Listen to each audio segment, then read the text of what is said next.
Hello and welcome to Visual Design. This course is going to be structured in a way where we are going to do a few PowerPoints first and understand the theory behind visual design. Then we are going to go into the practical application of visual design.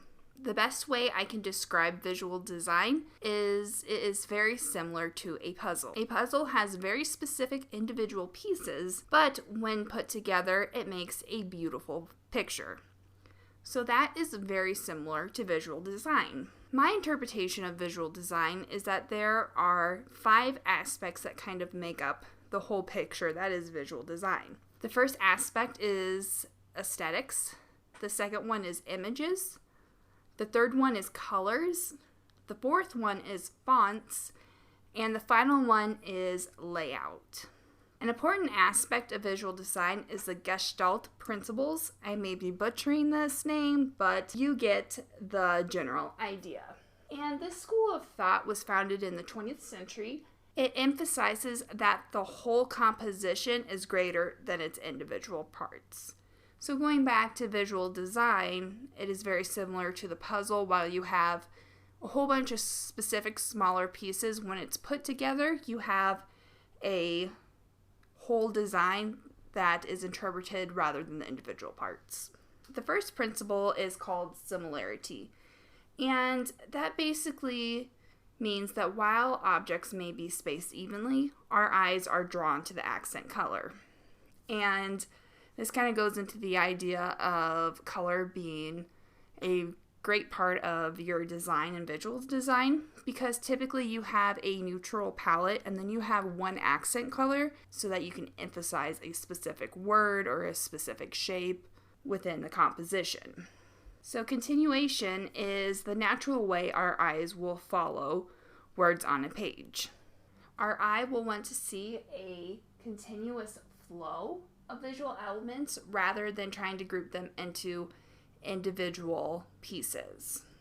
And proximity is the way our eyes and our brains form connections. So our eyes and our brains will look at a composition and it will naturally pull images together into groups. And one way that I think of this is when you're looking at a website, you'll have columns, headers, rows.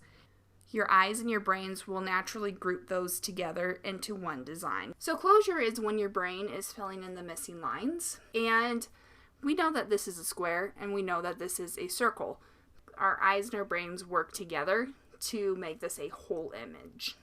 Now, this is one of my favorites. It's figure ground. If you take a second to look at it, it is basically creating an optical illusion using the foreground and the background.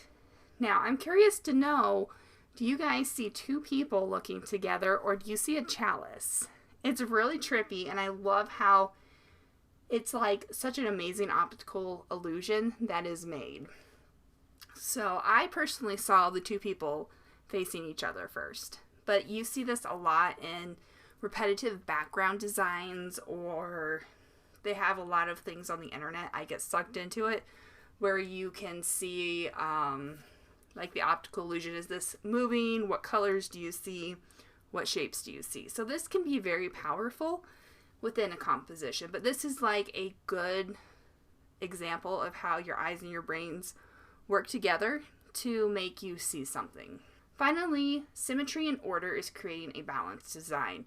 Our mind and our eyes want balance, and in order to achieve that, we have to create symmetry and order. This really meshes well with the idea of hierarchy and grid alignment, which we'll be discussing in the next lecture. But the overall idea is that we want to be able to make sense of a design. We want something that looks appealing. And we want something that is balanced. If it's off, our brain and our eyes will make us aware of that, and it'll just look kind of strange. So this is an important principle within the 6 principles.